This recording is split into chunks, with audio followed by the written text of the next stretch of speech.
Yeah, Go ahead. go ahead, Chair. Thank you, Co-Chair, for Ms. Ronely Baterna. Earlier, sinabi mo na hindi ka gumagawa ng mga resolutions, lahat pinapipirmahan sa'yo. Yes po. Then tinanong din yung paano yung articles of incorporation, being the corporate secretary, sabi mo, ang nagpe-prepare, sino? Ano po yun? Sino nagpe-prepare ng mga papel na pinapipirmahan sa'yo? Si Attorney Medina po. Attorney Medina. Tapos sabi mo kanina rin, narinig namin na tinatawagan ka sa opisina. Tapos para may papipirmahan sa'yo. Opo, parang pag ready na po yung mga papers, parang ibibigay na lang po sa akin para po permahan. Ano pangalan ng opisina? Yung attorney lang po yung alam ko po. Yan ba yung kasama mo dyan? Yung abogado mo kanina? From the same law office? Iba po sila, Your Honor. Hindi po Iba na ngayon? Opo. Sino nag-provide ulit sa kanila? Po? Sino nag-provide sa iyo na magdala ng abogado dito? Ako po mismo nag-contact po sa kanila, Your Honor. Ikaw na ngayon ang nag-contact sa kanila. Opo. Kanina, iba ang sabi mo. Ay, sinabi ko po kanina ako po. Yun naman sila ng Lucky South para samahan ka.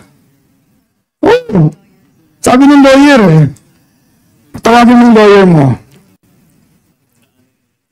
Ginawa ko lahat kayo, puro sinungaling ang resource speaker namin.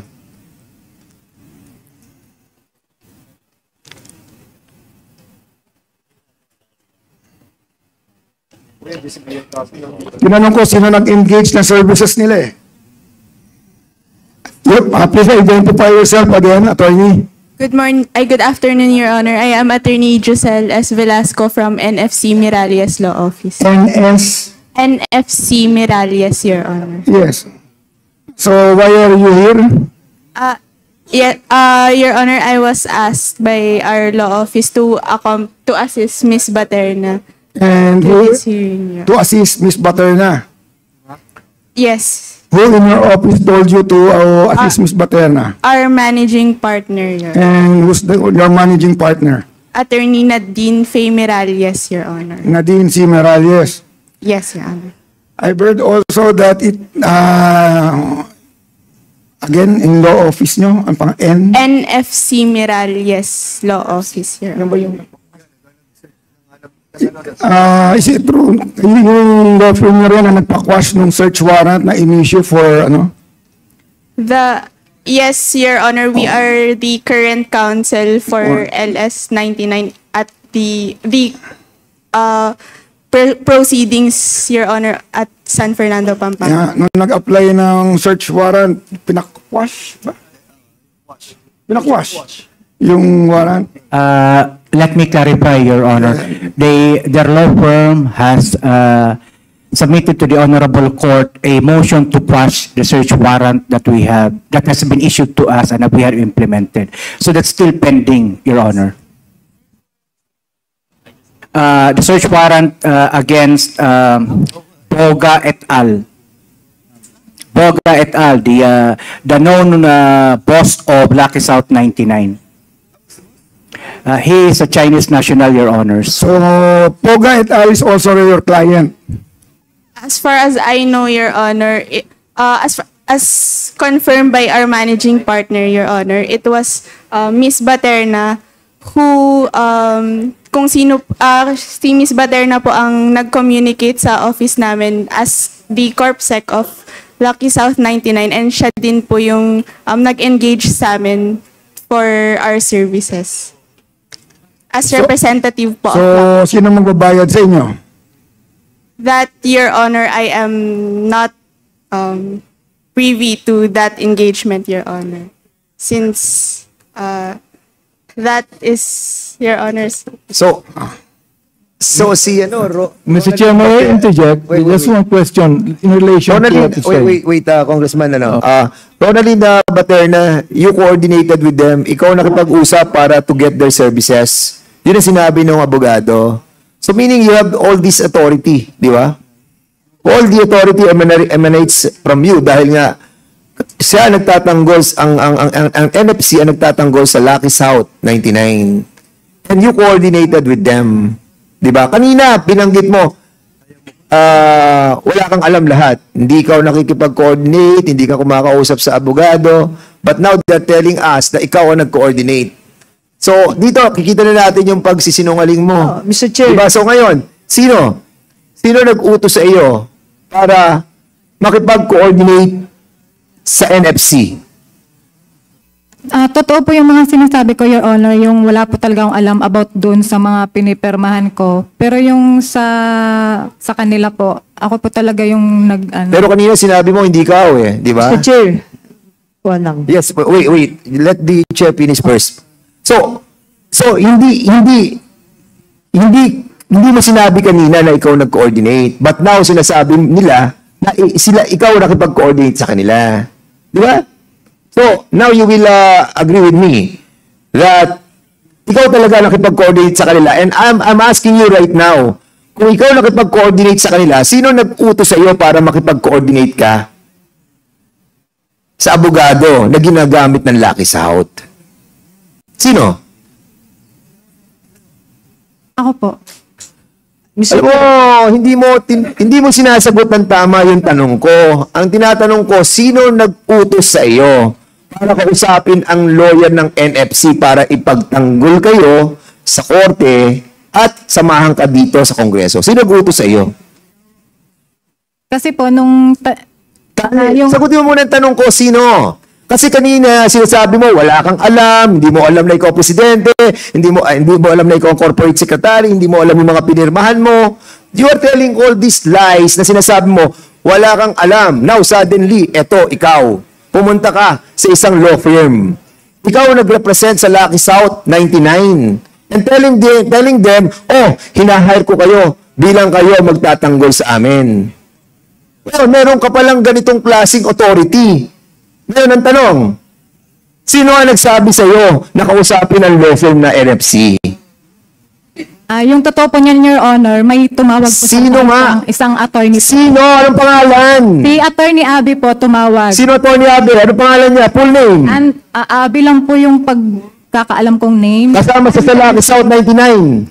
And under po ng law nila, ng law firm. Tapos parang tumawag po siya para daw Ang po. tatawag sa iyo ay yung sa law firm para sabihin sa iyo na makipag-coordinate ka sa sarili nilang law firm. Pinaglaluloko mo kami dito.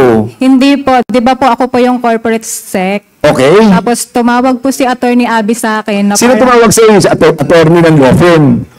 Opo, attorney po ng law firm. Para? Tapos parang may inaano po siya na may pepermahan daw po ako na about nga daw po sa Lucky South. Hindi, kanina Ronaldin Baterna, ang sabi mo, babalikan natin.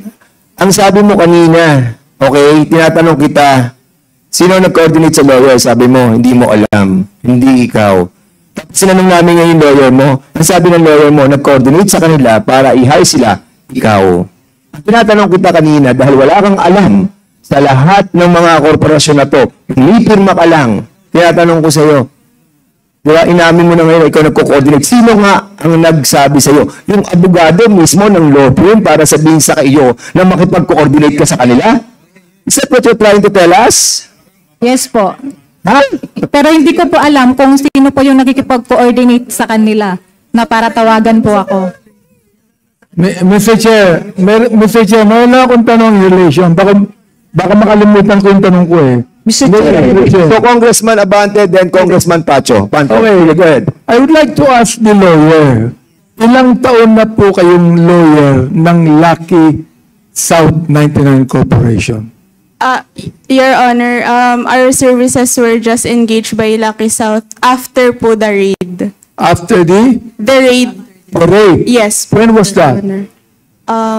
This June or July po. Kayo rin po ba ang abogado ng Lucky South 99 Outsourcing?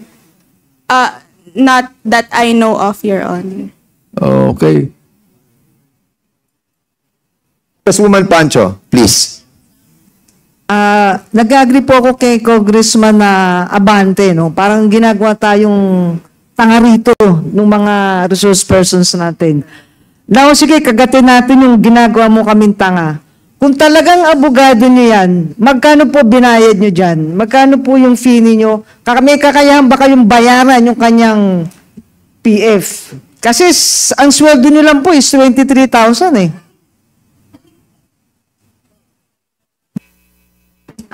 Your Honor, gaya nga po ng sabi ko kanina, may kumontak po sa akin which is si Attorney Abby nga po. So, hindi ko po alam kung sino po yung kausap niya. Ang sinabi niya lang, may need lang daw ko po akong permahan. Kasi ang sabi niyo po kanina, kayo ang tumawag. So, kung kayo po ang tumawag, kayo ang nag-seek ng service po niya. So, pagka po kayo ang tumawag, ibig sabihin, may pambayad kayo doon sa kanyang PF. Diba? Kasi yun ang pinipilit nyo sa amin kanina eh. Naniniwala kami na hindi naman po totoo eh. So, binago nyo, binaliktad nyo. Yun po yung totoo, Your Honor. I think this person is really hiding something. And she thought na we are all stupid here, you know. So what is the pleasure of the body? There is a pending motion, Mr. Chair. For her? No, for the incorporators, for the four of them. O sige, what's the Now, realizing, Mr. Chair, that these four are mere employees, at ginamit lamang sila, out of my compassionate heart, I am withdrawing my motion for contempt. For the four. For the three, di ba kasama si Miss, kasama yun, kasi corporate secretary siya eh. For the four. Oo. As out of my compassionate heart and your compassionate heart, Mr. Chair. Yes. I'm thanking the good chair of the Committee on Human Rights for withdrawing that motion for the three personalities. But I think on the next on Miss Ronaldin Baterna, ang dami niyang pagsisinungaling kanina pa eh. And she's been in the company since 2019 up to 2024 up to now. And this woman is really